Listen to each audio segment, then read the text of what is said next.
we take off, and about 3-4 hours into the flight, I get up to go to the bathroom, and I literally see Tim on the floor in front of his seat in a ball. And I'm like, we're on the way to Paris, by the way, and I'm just like, you know when you get out of a sleep, and you're like, am I dreaming? Like, why is he on the floor? And I'm like, babe, are you okay? And he's like, no. And I'm like, what's wrong? And he's like, pains. And all of a sudden I just went, oh my God, appendicitis. Like, his appendix is broken in the middle of the fucking air. And I'm like, what am I gonna do? And so I had to go in, like, I'm literally groggy, and I've had a few scotches in the lounge too, so I'm just like, oh my God, go into damage control, what do I do? And so I had to go and call the flight attendant, and I said, listen, is there a doctor on board? So the doctor came, and they have to get out like this special, they have to sign it, they have to open this thing, because, you know, the chalk on the other things that they give them black stuff to eat, and that wasn't working. So he was in so much pain, we didn't know what was going on. And then the doctor comes over and he has to open up the medical kit, which they have to get a lock for and then they have to sign for. So they've got syringes and everything in there. So all of a sudden, you've got these other people in the cabin, like, looking at what's going on, and the doctor just rips down Tim's pants. His ass is in the air, and this guy's like stabbing him with like this syringe, and I'm like, what are you putting in him? And he's like, oh, this is going to calm down his pain and blah, blah, blah. I'm just like, oh my God. So anyway, it didn't subside whatsoever. So I had to organise. I don't know how to organise anything. I had to organise with the flight attendant, and there's obviously a bit of a language barrier as well, for an ambulance to be on the tarmac to pick up Tim. And I'm just like, oh my God, I'm going to be left a widow. So they took him away, they put him on a stretcher, and they put him in the ambulance, and then they took him to the hospital in the airport. They've got like this medical centre in the airport, and then I've got his passport, and I'm like, oh, like, does he have to go through immigration? I don't know, we've just landed in Paris. And then, like, I'm chucking a big divas fit. I'm like, I need a VIP something to get me through, like the customs area. And they ended up trying, because I was not giving up. And I'm like, I have no idea how to speak French. All I kept on saying was, oui, oui, go play. Oui, oui, go play. It's French for young. That's all I knew. So then they got me through the customs area really quickly, and I'm just like, oh my God, now I have to find where Tim is in the medical centre, in the airport. When I go to an airport, I'm usually with someone, so I have no idea where to go. But then it said, the medical centre was like, I don't know, what do you call that? Charles de Gaulle, whatever. De Gaulle, yeah, that one. Again, like cacao. Seriously. I'm looking at all the signs, and I'm just like, okay, I have to get on a train? I've never caught a train in my life. So I had to work out how to get on a train to go to one terminal, to the other terminal, to the other terminal, with like the bags. And then I found it. And then I ran into the medical centre, and he's high as a kite. I don't know what they gave him, and he's just like, it's really sore, really sore. So I had to organise a driver to take us to the hospital in Paris. And all I wanted was a baguette, quite frankly. I'm just like, oh my God. Anyway, cut a long story short, we got to the hospital. I was like on Google Translate trying to say like he's got pain. All of a sudden, it just started to subside. And then I had to sign these papers, and then I didn't know what I was signing because it was all in French, so I just signed them. And then Tim's like, are you okay? And I'm just like, I'm really hungry. Can I just go and get some food? So I left him at the hospital for a bit because I had to go and get a croissant. But then I told our driver with like, I ended up giving the bags to another driver, and I said, just tell them that there's an emergency, blah, blah, blah. Anyway, got him out of the hospital, it started to subside, and still to this day, we actually don't know what went on. But when I asked him, I go, what was your pain level? He was like, it was a 12 out of 10. So I feel as though he was just like, he had a big poo or something and it was just stuck. It's so dramatic. Seriously, like I'm the reasonable one in the relationship. But when we got to the hotel, because I didn't even book like a nice suite, but because the driver was so lovely, he explained what was going on at the airport to the hotel. So when we rocked up, they went, Mr. Campbell, Mr. Callea, we've upgraded you to our penthouse suite. And I'm like, babe, you should get sick more often. It was really good.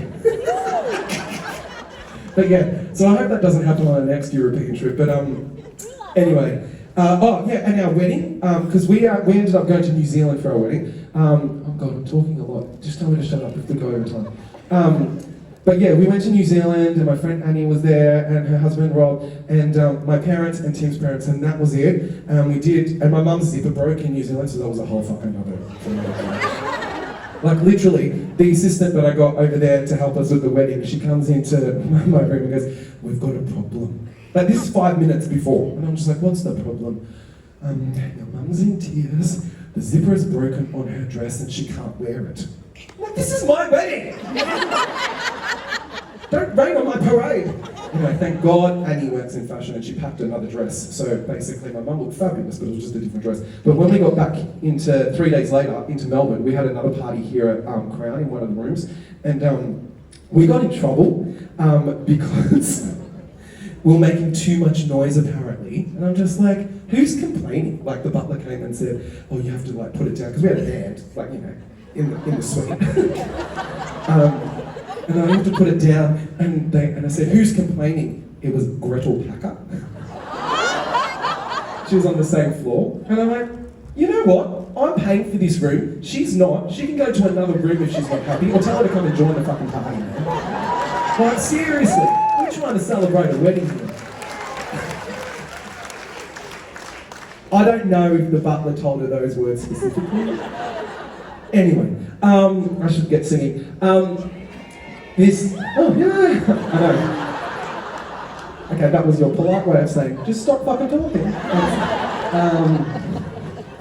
So this next one, I've never sung this before, and I absolutely adore this song.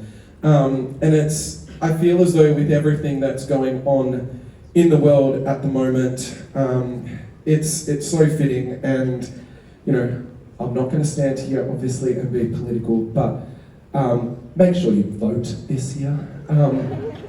I got my how to vote card the other day, and I'm examining it. I watched Q&A, I listened to Patricia Carvallis in the morning. Like, I'm so 40 now.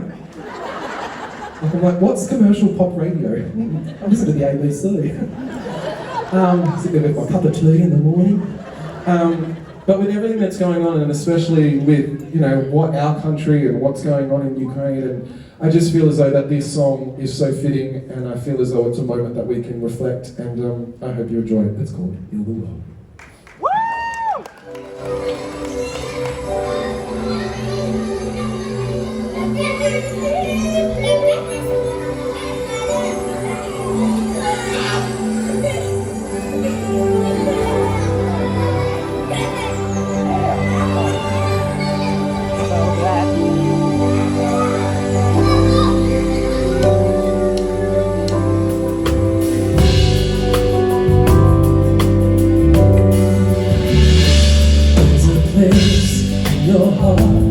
And I know that it is love. This place is much brighter than tomorrow. And if you really try, you find there's no need to cry. In this place, you feel there's no hurt or sorrow. And there are ways to get there if you care enough for the living. Bigger than a place, heal the world,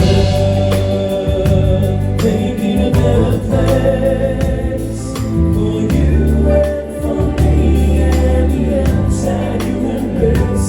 There are people dying, if you care enough for the living, make a better place for you and for me.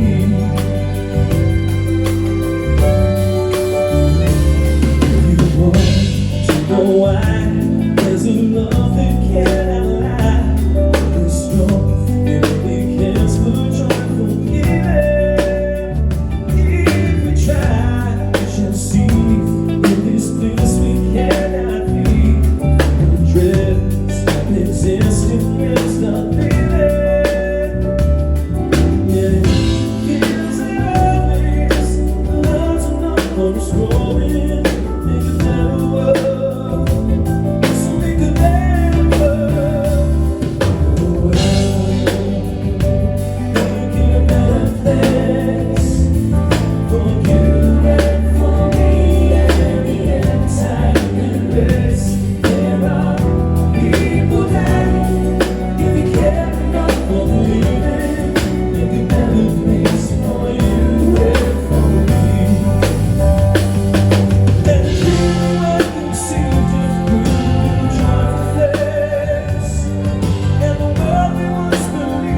so high.